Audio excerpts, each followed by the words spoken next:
Royal Standley of Oregon Pacific Financial Advisors, offering securities through United Planner Financial Services. Member FINRA SIPC, shares his planning approach to help people toward a place where they may be at peace regarding their financial goals. In this dynamic podcast, Royal will share his insights on how to design a retirement plan to help you plan for your future. Now, on to the show. Hello and welcome to Life by Design with Royal Standley from Oregon Pacific Financial Advisors. Today I have been given a document. It is basically a document that was sent to me by Royal that has a lot of questions on it, and I kind of know what they are. Well, I know what all the questions are because I can read them. But Royal, good morning. How are you? I'm doing great. Royal, what is this list of questions I was sent? Where did these come from? My staff and I put that together, and those are really some of the most common questions we get asked early on as we begin the process of bringing on a client. So someone finds us through our website or through a client referral, they call up, and oftentimes these are the questions that are top of mind and are what really, these questions are what are driving them into meeting with a financial advisor or a financial planner and kind of giving them the motivation of, hey, I have this question, I need to ask an expert about it. Yeah, perfect. And these are the ones that are, happening at the very start of your relationship. It looks like, as I've read through these, as you work with clients, I know they have more questions come up, and you have more answers. So that's great. So we'll start here at the beginning and some of the basics. Is that good with you? That works. All right. A really basic, easy question that for those that are listening that have never worked with a financial advisor, how can seeing a financial advisor, how can, calling you up help them retire? Absolutely. So the first thing I'm going to do, and I'm guilty of this all the time, is differentiate between a financial advisor and a financial planner. There's a lot of advisors out there who really just focus simply on the investments that you have. They might run a calculation saying, hey, this is how much money you'll have at 65, but that's really where the planning ends. I consider myself a financial planner. We do all the investment things that a financial advisor would. However, my main focus is in coming up with a plan for each of my clients for their future. Now, this could be a fully realized financial planning document and ongoing work, or it could be as simple as, hey, these are the 3 steps you need to complete in the next 2 or 3 years for the next stage of your financial life. What I really try to emphasize with people is how we're different there. We're not going to necessarily worry, especially early on in the meetings, about your allocation to international or emerging markets. What we're going to really focus in on is who are you? What brought you to this point today? What's your family structure look like? What are your goals? What are your dreams? Where are you headed? And where would you like to be headed? Because I think that's often what I hear from people is, I've been told to do these things because they're good for us, but I don't know where it's really taking me. I know it's probably a good thing to save in my 401k. I know it's a good thing not to have a lot of credit card debt, but what does that really mean? That financial planning aspect, I think, is just so important, not just for multimillionaires and that sort of thing, but really, I think everybody can really benefit from having a financial plan that they can go back through throughout the year and update and tweak based on their circumstances and events that take place in their lives. And that's really the benefit of working with a financial planner. That financial planning document is really invaluable to getting to where you want to go in life. Now, let's take a step back and just talk about the financial advisor piece. And that's really, in my mind, the investment piece of it. Even if you don't work with a financial planner, you're just working with a financial advisor who's just focused on the investments, if nothing else, it should, if they're doing their job right, they're going to keep you well diversified. They're going to keep you away from kind of the basic mistakes investors make on their own. For instance, just looking at company stock positions. When you work for a company that either uses company stock as a match, maybe it has a employee stock ownership plan, maybe it's just a stock purchase plan that you have, looking at that and saying, okay, you work for this company, you rely on this company for an income. Should you really have 20, 30, I've seen up to 80% of your net worth wrapped up in company stock? Should we look at maybe diversifying you there? So even just working with a financial advisor who's just focused on investments, if they're a fiduciary and they have their clients' best interests at heart, they will help walk clients through that process of getting diversified and taking off some of those market risks and other risks and mistakes that investors commonly make when they're doing everything on their own or just letting a website do it. This kind of leads into the next question, because as people are new at their job or new in investing or saving, I remember back when I was in my 20s, didn't even really think of retirement. Yes, I thought about retirement because of, my dad was going to be retiring soon at that point in my life, and he had set himself up really well. And I thought, okay, that's great for him, but really not thinking about me or how much I would need in retirement. I would just throw a number out there. Well, it'd be great to have $1 million to retire on, but no clue, right? Absolutely no clue. And then as I got older, I began to think, okay, how much do I truly need? Because then I understood, okay, there is ups and downs in a market. There are all sorts of different things that can happen to money that's in investments during that time. Man, it's kind of a minefield of how I keep my money while I'm retired and how I can pay myself on a monthly basis. And those calculations were just still very difficult for me. So I know this next question addresses that. How can I find out, or how do I know how much money I need in retirement or to retire? That's a great question. And that really comes back to that financial plan that we talked about putting together. That financial plan is going to give you that dollar amount specifically of how much money are you going to need to fund from the date you retire until the date we project you're going to pass away. And we'll look at that and we'll factor in how much of that money comes from Social Security and pensions.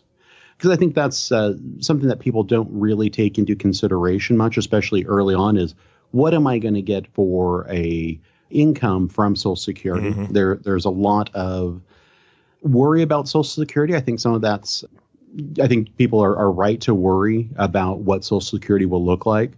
I tell my clients, you will always get a Social Security benefit no matter what your age is. It's just a question of what is that Social Security benefit going to look like? Yeah. We've made so many promises to current retirees and future retirees. It's not like we can go back and say, oh, we're not going to do that anymore. We have to keep that program going as a country. You're always going to get a benefit because we have to keep people paying into that system. So we have to give them a reason to continue paying into that system. But it's factoring that in and what that looks like. And then from any other income sources you have, maybe you have rentals that factor into how much income you need for your lifestyle.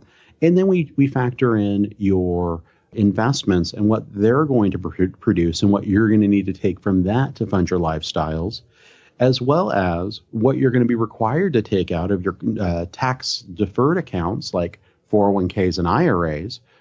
How is that going to affect your income? Because one interesting side effect of saving a whole lot of money in 401ks is at 70 and a half, you're going to have to begin pulling money from those tax deferred accounts, usually starting at about 3.5% at age 70 of the value of those accounts. So for some people, that might be way too much income that they weren't even planning on realizing, but that we need to plan around. So, and that also kind of backs us up into what types of accounts you should be saving in as well. So to kind of circle back to the question, that financial planning document will give us that roadmap of how much do you need for retirement, as well as how do we plan to get you there, which I think is really the question most people want. Nobody cares that they're going to need $2.2 million at retirement. What they want to know is, are they on the path to get that $2.2 million? How many scratch tickets do I need to buy to, no, I'm just kidding. That's a terrible plan. But I mean, really, in my 20s, that's what I'm thinking. The only way I'm going to retire is lottery. But you learn very quickly once you talk to somebody like you, Royal, that no, it's probably not the best idea. That's right. Yeah. That's right. We don't factor in lottery winnings into our financial plan. That's not on the document. Got it. That's right. It kind of also brings up another thing with our financial plans. We never factor factor in inheritances either. I've met with a lot of clients over the years who say, well, when mom and dad pass away, I'm going to receive this. Oh, boy. Well, yeah. Unless they're on hospice, that could be 10, 20, 30 years down the road. And we just don't want to have to plan around that. We also don't know if they're going to spend their estate during that time or change their estate plan and maybe lower or even remove beneficiaries from that because they want to do something else with that money, which is completely their right. So we never factor in those inheritances. Yeah. I just don't think it's realistic. I've seen too many people waiting for mom and dad to pass away because they're waiting to receive kind of their retirement plan because they didn't do the planning for themselves. Yikes. Yeah, that's dangerous. But mom and dad just keep on chugging along. And, once they're 102 and you're in your 70s, it's kind of a little too late to turn that around. Yeah, it could be a little awkward too. Oh, we're celebrating another birthday, kind of thing. You don't want to be disappointed that you're celebrating your parents' birthday. I'll tell you that. That's right. Goodness. That's right. And Royal, I want to actually go back a little bit to the Social Security issue. A lot of people, especially younger people and people, my age, I'm in mid 40s or so. We have those concerns, or people are concerned that is Social Security going to be there? And you've already addressed that on one level, which I completely 100% agree with. But there's one other piece that a lot of people don't think about when it comes to, will Social Security be there? Yes, it will be there, in my opinion. Obviously, just my opinion, but you have to think of it this way. Politicians love to get reelected. And if the politicians let Social Security fail, whoever's in position when Social Security is tanking or is not there, guess who's not getting reelected, right? They want to protect their position. They are going to do everything they possibly can because I believe the statistics tell us like 10,000 people a day are retiring, right? So that would be pretty close to the same statistic that about 10,000 people a day are beginning to draw Social Security. And that's going to happen over the next 10 to 15, 20 years, if I'm not mistaken. So yeah, politicians are going to do everything they possibly can to make sure Social Security is there for everybody because they will lose a huge voter base if they let it fail. That's not a big worry. Right. I completely agree. And I think there's a number of fixes there in Social Security that are on the table. It's one of those things of, hey, we know how to improve this. We know how to fix it, for lack of a better word. It's just, let's just wait for a crisis so we don't have to do it. Maybe let the next guy worry about that. So it is a bit of a conundrum there, but sometimes what we'll look at is maybe just reducing down what the estimate is by a certain percentage. So if you're in your 40s and you think, well, right now my benefit statement says I'll make $2,000 when I retire, maybe we'll knock that down to $1,500 just to kind of take out a little bit of that and just assume there's going to be some reductions there. Most often we're seeing most of those reductions in the inflation factor that they're using to basically slow down how quickly Social Security liabilities grow. Exactly. All right, on to the next question, unless you have anything else to say about Social Security. Let's move on. All right. One thing that I see a lot of, and everybody sees this, is we see commercials for different investment firms, different financial advisors that are out there. There's a guy named Ed that has a lot of commercials out there. And some of the commercials are really, really like way out there. I've seen one where there's a husband and wife sitting in separate bathtubs at the top of a mountain, clinking champagne. And number one, I look at that and go, how much does that cost, right? That's a lot of money to be sitting on top of a mountain in two separate bathtubs.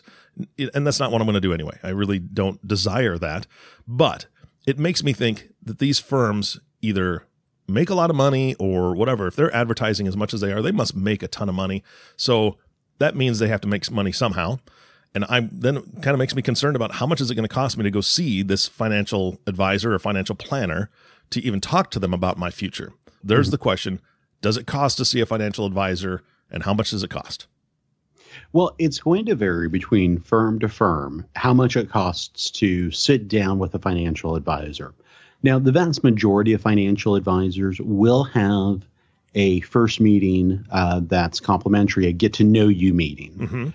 And then from there, it's really a question of, are they going to put a plan together for you, and is there going to be a fee for that? And then from there, what fee are they going to charge, and what is that going to entail? Mm-hmm. What is that going to cover? When you come in here to Oregon Pacific Financial, we're very clear on what our costs are for both building the financial plan and our investment management. We'll go over those when you sit down and kind of break those out and say, this is what that covers. Now, we do charge an upfront planning fee. It does vary somewhat on the complexity of the case, because if you're dealing with a family business, let's say, or a number of estate planning issues, it will take more time for us to complete that than someone who has 2 401ks and a pension. That's a little bit simpler in most cases of a financial plan. And then the question is how much are they going to charge for management fees? Mm-hmm. And if an advisor isn't clear about that or can't say, here's what it covers and why, that's probably not the right financial advisor for you. Yeah. If it's murky on how they're getting paid, just be concerned about that. If they don't have your best interests at heart, there's a number of financial advisors and financial planners out there who would. So I just kind of keep shopping there. Okay, so let's get. I want to drill down on this a little bit more. Mm-hmm. So I'm walking into Oregon Pacific Financial Advisors. You're saying that the initial meeting is free. It's a get to know you meeting, but that's what I want to know about specifically, because I walk in. I'm 6 feet tall. I'm 240 pounds. You're getting to know me a little bit. I like coffee. I used to kickbox. I love the Seahawks. Is that the kind of getting to know you meeting we're having, or are we actually going to talk about the funds that I have, the retirement that I have, or not the retirement, but the 401k that I've got, maybe some properties? Are you taking a glimpse behind the curtain, if you will, of my finances to be able to say, hey, this is what we could do for you? Or is it just more of a get to know you as a person kind of meeting? So what we'll do is we'll send out our first appointment questionnaire and then ask you to bring in all your statements and your tax returns. Oh, okay. So it's pretty robust. It is. Now, we're not going to go into why did you buy this fund versus that fund, mm-hmm. or any of that nonsense. My focus is understanding you as a person, mm-hmm. and these things that you've accumulated that you believe will help you in the future.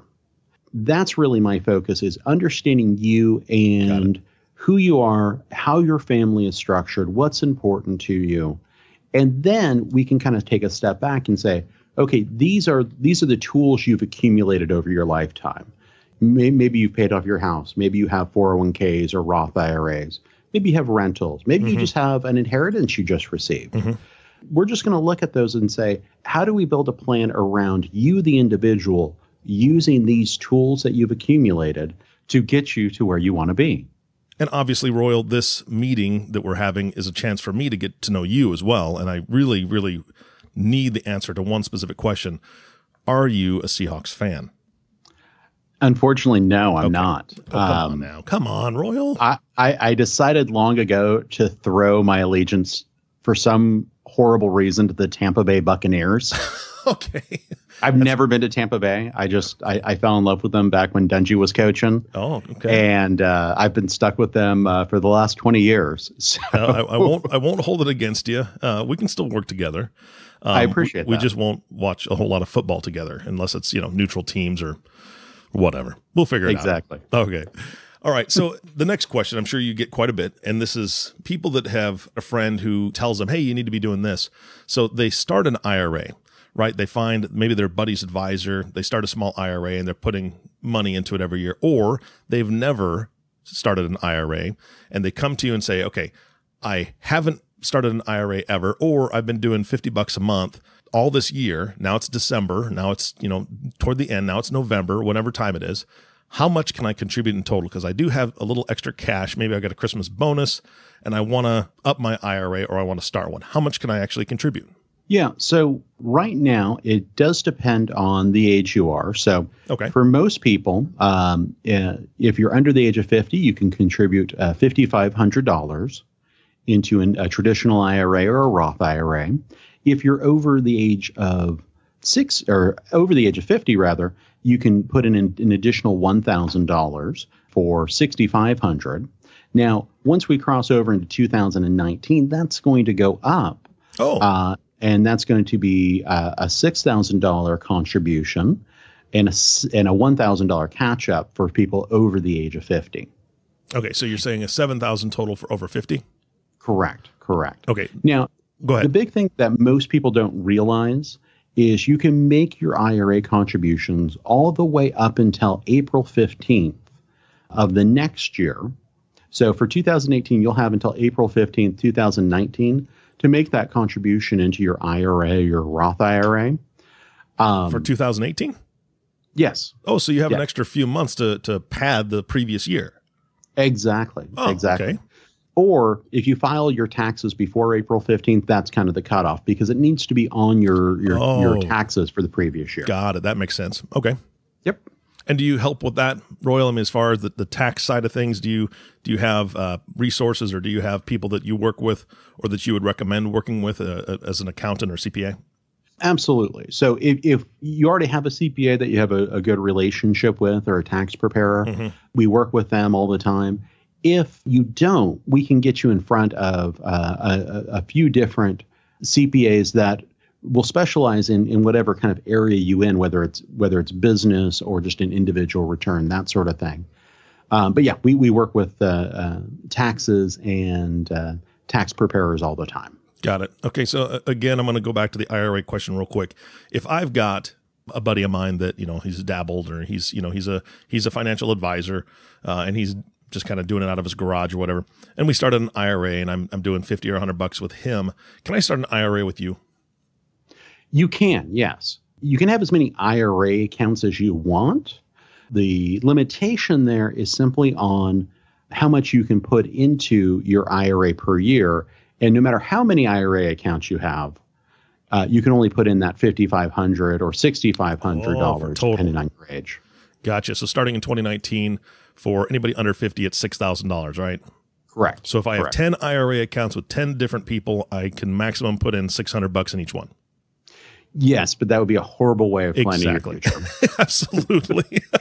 I would agree with that. I was just curious. So that's very interesting. So it's just the maximum dollar amount. That's the main thing.